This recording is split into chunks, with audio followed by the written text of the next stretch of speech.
New tonight on KGW News, the bizarre street collapse that caught two drivers off guard and sent witnesses scrambling. Plus, we're struggling right now to keep the business open. How Portland shop owners say fear of immigration officers is taking a relentless toll on their businesses. Then, call it a problem with pennies. The new sign of the times effort to allow stores to be a few cents short. And later. Yeah, honored and excited to make it to this level. Meet the Oregon athletes who've suffered injuries that would stop most in their tracks, now about to compete for gold in the Paralympic Winter Games.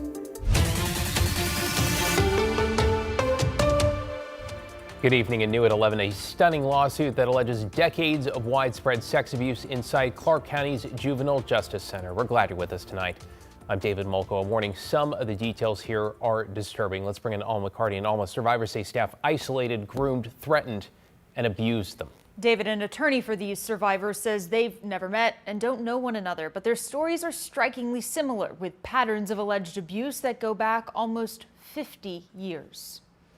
They just didn't know who to tell. They were told by their abusers, nobody's going to believe you. But now, years later, attorney Scott Edwards says 8 brave people are speaking up. Despite the passage of time, over 40 years, we kept seeing similar complaints and similar descriptions of abusers. Their individual stories adding up to an alleged institutional failure at the Clark County Juvenile Justice Center. For whatever reason, many of these people, they did make poor decisions, and that's what resulted in them being in county custody in the first place. But if we're going to take these people out of their homes and out of their communities, we as a society owe it to them to protect them from this type of thing. In a newly filed civil lawsuit, the victims who were detained as children here between 1978 and 2014 allege that detention staff members used their authority to groom, threaten, and sexually abuse them. The plaintiffs say in some cases they were sexually assaulted during strip searches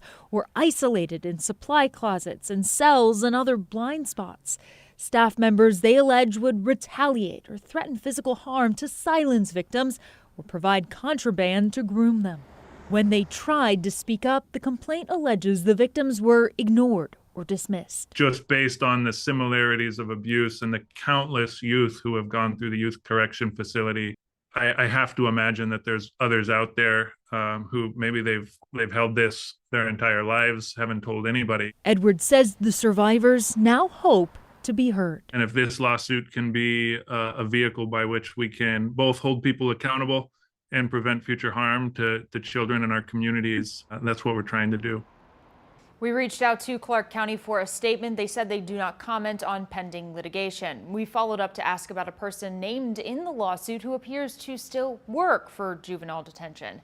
On that, we have not heard back. David? And obviously that's very concerning. Alma McCarty in the newsroom with our top story. Thanks, Alma.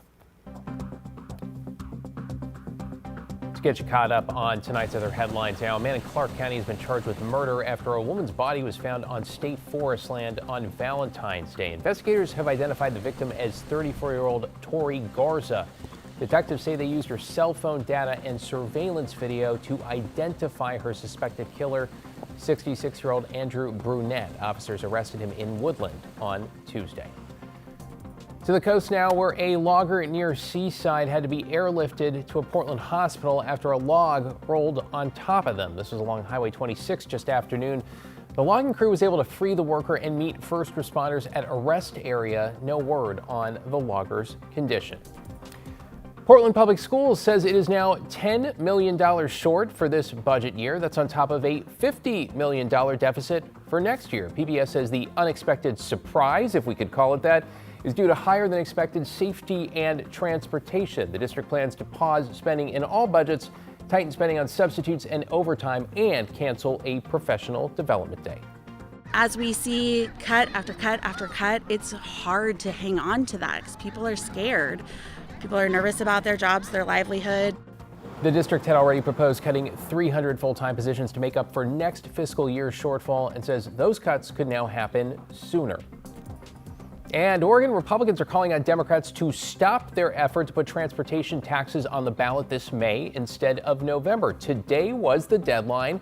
The Secretary of State recommended for the bill to be passed to give voters enough time to submit arguments for the voter pamphlet, though technically it doesn't have to be a done deal until the end of the session, which is March 8th, which means Democrats appear to still be pushing it forward. The bill, which already passed the Senate, is scheduled for a third hearing in the House tomorrow.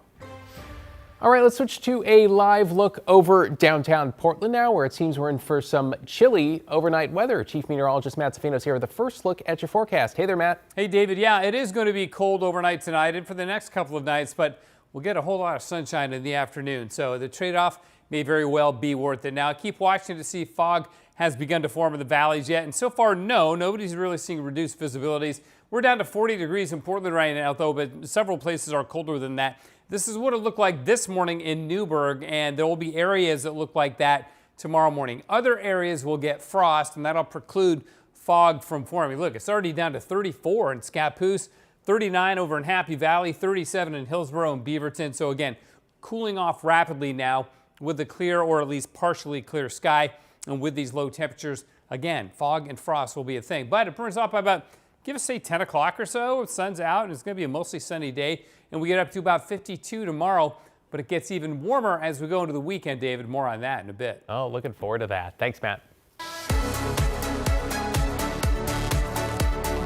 All right, well, the Olympics have come and gone. The action in Milan Cortina is about to ramp up next week with the Paralympics, with 2 Oregonians set to hit the slopes in Italy as part of the U.S. Paralympic ski team. Catherine Cook spoke with both of them tonight. Catherine? David, they are so excited and they're ready. Anna Sowens and Ravi Drugan both learned to ski through Oregon Adaptive Sports in Bend. They are thrilled to be headed to Italy and can't wait to show the world what they can do. We just got to Salt Lake City. A pit stop on the road to Cortina for downhill skiers Anna Sowens and Ravi Drugan. The Olympics are over, but the Paralympics are just beginning. And both Oregonians qualified in all 5 alpine ski events in next week's Paralympics. Sure, we're considered the best in the world, but there's no reason anyone else can't make it here and do that. And that's, Anna being here this year is just proof of that. 10 years ago, Anna broke her back falling at an indoor rock climbing gym in Portland. Her injuries changed her life, but she refused to let them hold her back. In 2018, Anna became the first paraplegic woman to summit Mount Hood. Since then, she's been helping others with physical disabilities know that they too can set the bar as high as they want to. it can be tiresome if you hear day after day, oh, you're such an inspiration for just going grocery shopping or putting your wheelchair in your car.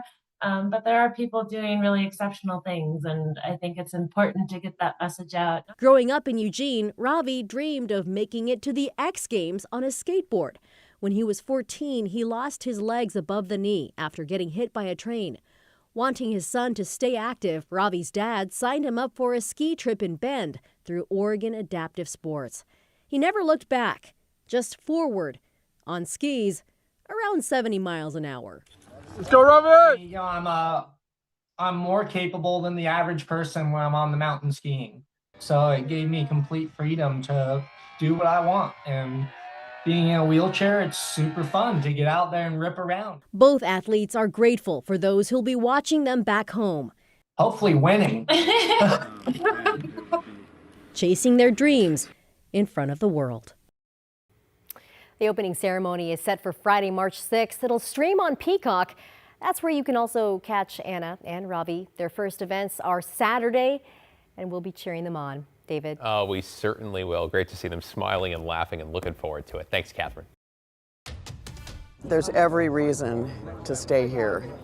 Well, Portlanders rallied this morning to save downtown's Keller Auditorium. The city, you might remember, is considering closing the Keller and focusing on building a new performing arts venue on the Portland State campus. Supporters say they believe renovating the Keller is the wiser choice because amenities like parking, hotels, and restaurants already exist around the location. Those would need to be built around where PSU wants to put in a large-scale auditorium.